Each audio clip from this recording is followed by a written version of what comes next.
Hello engineers, आज के इस लेक्चर में हम लोग देखेंगे लैंग्वेज एक्सेप्टेंस। हम लोग कुछ लैंग्वेज लेंगे और उसके रिस्पेक्ट में हम लोग पुश डाउन ऑटोमेटा बनाएंगे।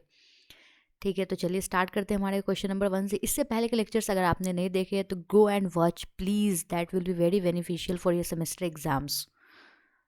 First question, a raised to power n b raised to power 2n n greater than equal to 1। तो ये हम लोग को एक लैंग्वेज दिया हुआ है और इसको किसी पुश डाउन ऑटोमेटा से स्टोर करवा सकते हैं, मतलब एक्सेप्ट करवाना है, या फिर इनडायरेक्टली बोले तो एक इसका ट्रांजिशन डायग्राम इसके रिस्पेक्ट में जो पीडीए होगा उसका जनरेट करना है हम लोग को। तो हम लोग सबसे पहले इसमें एक स्ट्रिंग ले लेते हैं। जैसे कि इस लैंग्वेज का कहना है अगर एक ए होगा तो 2 बी होगा, 2 ए होगा तो 4 बी होगा। तो मान लो कि हम लोग ये वाला स्ट्रिंग ले लेते हैं, ठीक, क्योंकि 0 का बात नहीं हो रहा है, एन हमेशा ग्रेटर देन इक्वल टू 1 हो रहा है। तो 4 स्ट्रिंग हम लोग जब ले लेते हैं, सॉरी 2 ए और 4 बी, मतलब लेंथ ऑफ स्ट्रिंग हमारा 6 है। वैसे इसका कुछ काम नहीं है, बस मैंने ऐसे ही बता दिया। हम लोग एक स्टैक लेते थे, स्टैक में हमेशा एक जेड नॉट होता था टॉप ऑफ द स्टैक पे, यहाँ तक आप लोग को पता है। एक स्टेट होता था हमारा क्यू नॉट। तो यहाँ से हम लोग कैसे लिखना चालू करेंगे फंक्शन, पहले लिखेंगे हमारा डेल्टा है जो कि अभी क्यू नॉट पे है, टेप से ए रीड किया है, स्टैक से जेड नॉट रीड किया है, और कहाँ रहेगा वो। इसके लिए हम लोगों ने पहले कंसेप्ट क्या सोचा ये तो बताया ही नहीं। इसके लिए हम लोगों ने ये कंसेप्ट सोचा है कि अगर एक ए रीड कर रहा है ना तो वो 2 ए को इंसर्ट करेगा, सॉरी पुश करेगा स्टैक में, ठीक, और एक बी रीड करेगा तो एक ए को पॉप कर देगा टॉप ऑफ द स्टैक से, ठीक है। तो एक ए तो पॉप करना आसान है, जैसे बी रीड किया तो एक ए पॉप कर देगा, टॉप ऑफ स्टैक पे ऑपरेशन होता है, टॉप ऑफ स्टैक पे एक ए होगा वो पॉप हो जाएगा। लेकिन 2 ए कैसे पुश करेंगे, तो जैसे पुश किया जाता है वैसे पुश, मतलब पुश पहले एक ए को पुश किया जाएगा फिर एक ए को पुश किया जाएगा। ऐसा नहीं कि 2 ए आप साइमल्टेनियसली पुश कर सकते हैं, नहीं, ऐसा आप नहीं कर सकते हैं, ठीक है, क्योंकि हमेशा जब भी ऑपरेशन होता है स्टैक में टॉप ऑफ द स्टैक पे ही होता है। तो चलिए क्या हम लोगों ने क्या किया था, क्यू नॉट स्टेट पे थे, ए रीड किया, टेप से जेड सॉरी स्टैक से जेड नॉट रीड किया, तो हम लोग कहाँ गए, हम लोग क्यू नॉट पे ही रहें और पुश कर दिए ए हमारे टॉप ऑफ स्टैक में। फिर हम लोग सेकेंड ए पे गए, तो अब क्या है, क्यू नॉट हमारा स्टेट है ही, ए पे है और इसमें ए पुश हो चुका है। अब हम लोग क्या रीड कर रहे हैं, टॉप ऑफ स्टैक से ए रीड कर रहे हैं। तो अब हम लोग क्या कर रहे हैं, हम लोग फिर वही कर रहे हैं, ए पुश कर दे रहे हैं। तो पहले टॉप ऑफ स्टैक का ए जेड नॉट और फिर हम लोगों ने ए पुश किया ये। फिर नेक्स्ट स्टेप में हम लोग क्या कर रहे हैं, बी रीड कर रहे हैं, 3 4 ए हो गया। फिर हम लोग बी रीड कर रहे हैं, तो बी रीड करने पे क्या होगा, पहले हमारा स्टेट भी चेंज होगा, दूसरी बात पॉप होगा। तो क्यू नॉट पे है, बी रीड किया, ए रीड किया, हमारा स्टेट अब Q1 हो गया, और पॉप करने के लिए सीधा हम लोग एक एप्सिलॉन लिख देते हैं। यहाँ पे आप लोग सोच रहे होंगे कि ये 3 ए मैंने क्यों लिखा है। 3 ए मैंने इसलिए लिखा है, एक स्टैक का ए और 2 टेप का ए है। जैसे कि टेप से मैंने एक ए रीड किया तो मैं 2 को इंसर्ट करूँगी, तो ये है मेरा स्टैक में पुश करने वाला ए, और ये टॉप ऑफ द स्टैक का ए, ठीक है। नेक्स्ट क्वेश्चन, नेक्स्ट क्या, हाँ, तो बी रीड किया, टॉप ऑफ स्टैक से ए रीड किया तो एक ए को पॉप कर दिया। नेक्स्ट फिर हमारा पॉइंटर गया इस वाले बी पे, फिर बी रीड किया, यहाँ से टॉप ऑफ द स्टैक से ए रीड किया तो फिर पॉप कर देंगे, ये भी इसी में एक्सेप्ट हो जाएगा। तीसरे वाले पे गया, तीसरे वाला भी इसी में एक्सेप्ट हो जाएगा, चौथे वाले पे जाएगा, चौथे वाला भी। लेकिन नहीं नहीं नहीं, क्योंकि अब हमारा स्टेट Q1 हो चुका है ना, तो हम लोग को एक और लिखना होगा एक्सेप्ट करने के लिए। Q1 स्टेट पे है, बी रीड कर रहा है, इनपुट टेप से ए रीड कर रहा है हमारे टॉप ऑफ द स्टैक से, तो जाएगा हमारा Q1 स्टेट पे ही रहेगा और पॉप कर देगा, यहाँ तक का हो गया, और ये दोनों बी भी इसी से एक्सेप्ट हो जाएगा। लास्ट में हमारा क्या बचा, Q1 स्टेट पे है, इनपुट से क्या रीड कर रहा है, एप्सिलॉन, कुछ नहीं रीड कर रहा है, टॉप ऑफ द स्टैक से जेड नॉट रीड कर रहा है, तो ये जा रहा है क्यों फाइनल पे, और यहाँ जेड नॉट पुश हो जा रहा है या फिर जेड नॉट ही रह रहा है। तो ये हम लोग किस चीज़ से एक्सेप्ट करवाएं, ये हम लोग फाइनल स्टेट से एक्सेप्ट करवाएं, ठीक है।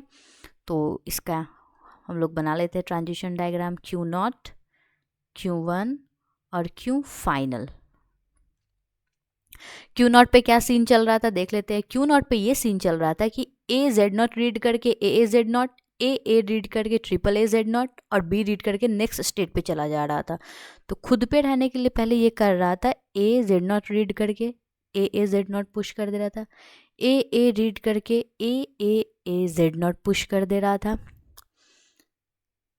और नेक्स्ट अगर जाते हम लोग, अगर B रीड कर ले रहा था तो नेक्स्ट स्टेट पे चला जा रहा था और पॉप कर दे रहा था। उसका Q1 पे हो रहा था कि B रीड कर रहा था, टॉप ऑफ स्टैक से A रीड कर रहा था, फिर पॉप कर दे रहा था। और जैसे इसके पास एप्सिलॉन रीड किया इनपुट टेप पर से, ये स्टेट चेंज कर दिया और फाइनल स्टेट पे चला गया। और अगर फाइनल स्टेट वाला नहीं बनाना, ये तो हमारा फाइनल स्टेट वाला हो गया। और नल स्टोर वाले में हम लोग क्या कर देते हैं, हम लोग Z0 को भी पॉप करवा देते। तो नल स्टोर का बनाना बहुत आसान है। इसमें 2 ही स्टेट होंगे, ज़्यादा स्टेट होंगे नहीं, क्योंकि इसमें फाइनल स्टेट नहीं होगा। ठीक, क्या होगा इसमें, A को रीड करेगा, Z0 को रीड करेगा, A Z0 पुश कर देगा, A को रीड करेगा, A को रीड करेगा, AAA पुश कर देगा। उसके बाद फिर यहाँ से B A रीड करेगा, एप्सिलॉन मतलब पॉप करा देगा। उसके बाद यहाँ से एप्सिलॉन और Z0 रीड करेगा तो एप्सिलॉन मतलब कुछ नहीं, पॉप कर देगा, कुछ बचेगा ही नहीं टॉप ऑफ स्टैक में। तो ये हम लोग नल स्टोर से एक्सेप्ट करवा दिए। नल स्टोर से, नल स्टोर में क्या करते हैं हम लोग कि फाइनल स्टेट नहीं लिखते। फाइनल स्टेट में जैसे यहाँ Z0 बच रहा है ना हमारे टॉप ऑफ स्टैक में, नल स्टोर में कुछ नहीं बचता है, एप्सिलॉन बचता है, स्टैक में एप्सिलॉन बचता है। जो भी Z0 भी रहता है उसको भी पॉप करा देते हैं। एक और क्वेश्चन देख लेते हैं। नेक्स्ट क्वेश्चन है हमारा A⁴n B⁴2n where n is greater than equal to 0। तो यहाँ पे n greater than equal to 0 मतलब क्या हुआ कि A⁴0 B⁴0 मतलब 1। इसका मतलब सिर्फ यही हुआ कि ये एक स्ट्रिंग ऐसा एक्सेप्ट करेगा जो कि स्टार्ट स्टेट जो होगा ना वही, सॉरी इनिशियल स्टेट जो होगा, जो स्टार्ट स्टेट होगा वही फाइनल स्टेट भी होगा। तो ओवरऑल सब कुछ पिछला वाला है, सब कुछ पिछला वाला होगा, लेकिन स्टार्ट स्टेट जो है हमारा, मान लो Q0 स्टार्ट स्टेट है, यही फाइनल स्टेट भी होगा। और इसके बाद अगर A रीड करता है और स्टैक से Z0 रीड करता है तो A Z0 पुश करेगा और चला जाएगा Q1 स्टेट पे। बस इसमें यही चेंजेस होंगे। फिर वही हो गया, A रीड करेगा तो AAA पुश कर देगा। B अगर रीड करता है तो फिर दूसरे स्टेट पे चला जाएगा, Q2 पे चला जाएगा। फिर B और A रीड करता है तो पॉप करते जाएगा। अगर एप्सिलॉन रीड कर लिया तो और टॉप ऑफ स्टैक Z0 है तो फिर Z0 को भी पॉप कर देगा और Q3 स्टेट पे चला जाएगा, या फिर इसको फाइनल स्टेट भी कहेंगे। नहीं, यहाँ पे Z0 होगा, ये फाइनल स्टेट से हम लोग स्टोर करा रहे हैं, यहाँ पे Z0 होगा। तो ये था हमारा कैसे हम लोग दिए गए लैंग्वेज का PDA बनाते हैं, फाइनल स्टेट से भी नल स्टेट से भी। अगर आप चाहते हैं तो मैं एक और क्वेश्चन ले लेती हूँ। एक और क्वेश्चन, लैंग्वेज हमारा A⁴n B⁴3n where n is greater than equal to 0। तो फाइनल स्टेट से स्टोर कराते हैं। फाइनल स्टेट से हमारा लैंग्वेज ये हो जाएगा, या फिर 1 2 3 4 5 6 ये हो जाएगा हमारा लैंग्वेज। तो हम लोग इसके लिए ऐसा कर सकते हैं, अगर हम लोग एक A रीड करें तो 3 A पुश कर दे टॉप ऑफ स्टैक में। बस सेम टू सेम पहले जैसा होगा, एक A रीड करेंगे तो 3 A पुश कर देंगे। यहाँ पे 2 पुश किया था ना हम लोगों ने, 3 A पुश कर देंगे। तो इसका ट्रांजिशन डायग्राम बना लेते हैं। और यहाँ पे n greater than equal to 0 है तो मतलब इनिशियल स्टेट जो होगा वो फाइनल स्टेट भी होगा। तो Q0 A रीड करेगा, Z0 टॉप ऑफ स्टैक से रीड करेगा तो AAA पुश कर दिया और Z0 और Q1 स्टेट पे चला गया। फिर वही बात, A 1 2 3 4, ये 3 A जो आया हमारा, ये 3 A जो पुश करना था वो, और एक A ये टॉप ऑफ स्टैक पे पहले से था जो हम लोग निकाले थे रीड करने के लिए, B A एप्सिलॉन, इसलिए 4 A पुश होगा।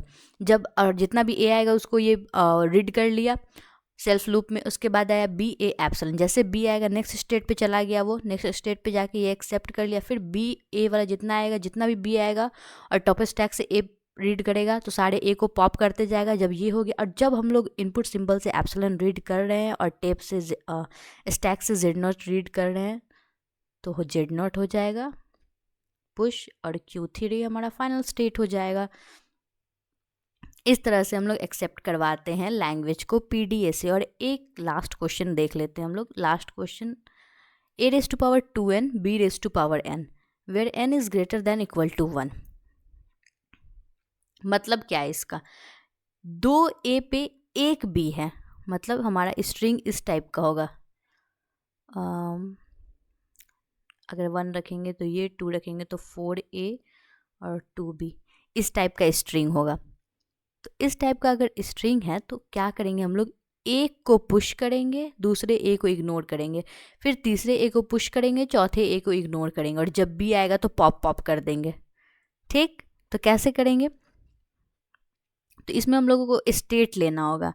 स्टेट ये लेना होगा, जैसे कि हम लोगों ने लिया यहाँ Q0, ये हमारा स्टार्ट स्टेट है, तो पहले ए को हम लोग को क्या करना है, पुश करना है। तो ए आएगा तो उसको करना है हम लोग को पुश। तो ए आया, जेड नॉट पढ़ा, टॉप ऑफ द स्टैक से रीड किया, ए जेड नॉट पुश कर दिया और Q1 स्टेट पे चला गया। यहाँ तक तो समझ में आया, ठीक है मैम, पुश करने का तो हम लोगों ने बहुत सारा देखा है, और चलिए ठीक है, ये आपने पुश करा दिया। अब आप इसको इग्नोर कैसे करेंगी, ये आप लोगों का क्वेश्चन होगा। तो इसको इग्नोर ऐसे करते हैं, वापस इसी Q0 पे आ जाएंगे, बात खत्म, हम लोग यहाँ गए ही नहीं। कैसे, ए रीड किया, टॉप ऑफ स्टैक से भी ए रीड किया, तो सिर्फ ए पुश करेगा। इसको कायदे से ए पुश करना चाहिए था, क्योंकि ए ये हमारा स्टैक है, इसमें ए पड़ा हुआ है, तो हम लोग को पता नहीं ना है कि ये टॉप ऑफ स्टैक में ए है। इसको हम लोग बाहर निकालेंगे तो इसको रीड करेंगे ना। तो यहाँ से ये ए रीड किया और पुश इसको, तो इसको वापस पुश कर देगा, लेकिन इसके साथ एक और ए पुश नहीं करेगा, ये अवॉइड हो गया। अब वापस से Q0 स्टेट पे ये चला गया, तो फिर फिर यहाँ पे आ गया, फिर ए आएगा उसको रीड करेगा, फिर अगला ए आएगा उसको इग्नोर करेगा, फिर ए आएगा उसको रीड करेगा, फिर अगला ए आएगा इसको इग्नोर करेगा। ऐसे करके मान लो कि 4 ए आ गया। अब आया बी का बारी, एक ए आया, रीड किया और फिर दूसरे को इग्नोर किया। ये वाला देखते हैं हम लोग, एक ए आया, रीड किया, दूसरे को इग्नोर कर दिया। ठीक, तो वापस से यहीं पे आ गया। या फिर हम लोग ये 4 वाला भी अगर देखते हैं, तो एक ए आया, दूसरे को इग्नोर किया, तीसरे को रीड किया, चौथे को इग्नोर किया, तो फिर तो हम लोग Q0 पे ही आ रहे हैं। तो अब आगे का बी का ट्रांजिशन हम लोग Q0 पे ही लिखेंगे। तो लिखेंगे, अभी हमारा स्टैक का हालत क्या है वो आप जान लीजिए। Z0 था, पहला ए को यहाँ से रीड किया, मैं पेन का कलर चेंज करके आपको बताती हूँ। हाँ, इस वाले फर्स्ट ए को यहाँ से रीड किया, टॉप ऑफ स्टैक से Z0 रीड किया, ए पुश कर दिया। ठीक, यहाँ पे Q1 पे आ गया, Q1 पे आया तो Q1 पे आके फिर से वो रीड कर रहा है ए ही। इस वाले ए को हम लोग को क्या करना है, इग्नोर करना है। इस वाले ए को अगर हम लोग को इग्नोर करना है तो मैंने क्या लिखा है, ये लिखा है। तो ए रीड किया इनपुट टेप से, ए रीड किया टॉप ऑफ स्टैक से, लेकिन पुश सिर्फ एक ए कर रहा है जो कि हमारा टॉप ऑफ स्टैक वाला है। इसी को जिसको बाहर निकाल के वो पड़ा था उसको वापस से डाल दे रहा है बस, और कुछ नहीं कर रहा। यही हालत है हमारे अभी टॉप ऑफ द स्टैक की। फिर नेक्स्ट रीड किया तीसरा वाला ए, तो उसको पुश कर दिया, यहाँ से पुश कर दिया। फिर चौथा वाला ए, उसको इग्नोर कर दिया। नेक्स्ट अब बी रीड कर रहा है, तो बी रीड कर रहा है टॉप ऑफ स्टैक से, ए रीड कर रहा है, तो क्या करेगा, पॉप कर देगा। तो पॉप कर दिया और Q2 स्टेट पे चला गया। फिर सारा सेल्फ लूप में जितना भी बी रीड करे, जितना भी ए रीड करे टॉप ऑफ स्टैक से, सबको कर देगा ये पॉप। उसके बाद जब इनपुट टेप से एप्सिलॉन रीड कर रहा है और टॉप ऑफ स्टैक से Z0, तो Z0 को ही रखेगा और फाइनल स्टेट पे चला जाएगा। तो ऐसे हम लोग एक्सेप्ट करवाते हैं। अगर ए ज़्यादा है तो क्या करेंगे, एक को रखेंगे, दूसरे को इग्नोर करेंगे। अगर दुगुना है तो इस तरह से। इसका अगर आप लोग चाहते हैं कि मैं ट्रांजिशन फंक्शन से भी फंक्शंस वगैरह भी लिख दूँ तो मैं वो भी लिख सकती हूँ, ताकि आपको समझ आए। क्योंकि इससे पहले हम लोगों ने किया था कि ए हम लोगों ने कम रखे थे और बी को ज़्यादा रखा था, तो वो आसान था कराना, क्योंकि हम लोग पुश कर देते हैं। यहाँ पे पॉप में अगर आपको यहाँ पर से नहीं समझ तो मैं ट्रांजिशन फंक्शंस लिख देती हूँ। Q0 पे था, A रीड किया, Z0 रीड किया, तो Q1 पे गया, A Z0 पुश किया। नेक्स्ट Q1 पे है, A रीड किया, A रीड किया, Q0 पे चला गया और सिर्फ A पुश किया। वो ये कौन सा A पुश किया? वही जो टॉप स्टैक को वो निकाल करके देखा था बाहर कि हाँ भाई टॉप स्टैक पे है क्या, उसी को वापस डाल दिया है और कुछ नहीं किया। ये कंसेप्ट आप क्लियर रखिएगा। नेक्स्ट Q0 पे था, वह आ गया वापस से, A फिर से रीड किया, फिर से Q1 पे गया और A अब की बार पुश हुआ है। ठीक, उसका जितने भी A वाले आएंगे वो सारा क्लियर हो जाएगा। उसका जितने भी अगर Q1 पे है A वाले आएंगे तो वो भी क्लियर हो जाएगा, Q0 वाला भी क्लियर हो जाएगा। इससे अब आया B का बारी। Q0 पे है, B रीड किया, A रीड किया, तो गया Q2 पे और पॉप कर दिया। फिर आया Q2 पे है, B रीड किया, A रीड किया, तो Q2 पे ही रहा और पॉप कर दिया। उसके बाद Q2 पे है, एप्सिलॉन रीड किया और Z0 रीड किया, तो Q फाइनल पे चला गया और Z0 को पुश कर दिया या पॉप पुश कर दिया, सॉरी, क्योंकि ये फाइनल स्टेट से हम लोगों ने एक्सेप्ट कराया है। तो इस तरह से हम लोग क्वेश्चंस बनाते हैं। अगर पीडीए के आपके एग्जाम में क्वेश्चन आते हैं तो हम लोग इस तरह से उसको सॉल्व करेंगे। अब नेक्स्ट लेक्चर में हम लोग देखने वाले हैं कि कॉन्टेक्स्ट फ्री ग्रामर और पीडीए इसका इक्विवेलेंस हम लोग कैसे निकालते हैं। मतलब दिए अगर एल जनरेट करता है, जैसे थ्योरम हमारा इस तरह का है, वो if L is generated by a context free grammar then L is accepted by non deterministic push down automata by empty store. तो ये है हमारा थ्योरम। इससे अगर हम लोग कैसे बनाएंगे, आप सोच रहे होंगे कि हाँ मतलब इसको कैसे पढ़ेंगे, तो हम लोग को ये ग्रामर दिया रहेगा और उसका हम लोग पीडीए लिखेंगे। तो ग्रामर किस तरह से दिया गया, तो प्रोडक्शन के फॉर्म में ग्रामर दिया रहेगा। तो वो सब हम लोग नेक्स्ट लेक्चर में देखेंगे। अगर आप लोग को मेरा लगता है कि और ज़्यादा सब्सक्राइबर वगैरह होने चाहिए और ज़्यादा लाइक्स होने चाहिए, क्योंकि मैं मेहनत कर रही हूँ जो, और आपको अगर ऐसा फील होता है तो do like, subscribe and share. That's all for this video. Thank you for watching.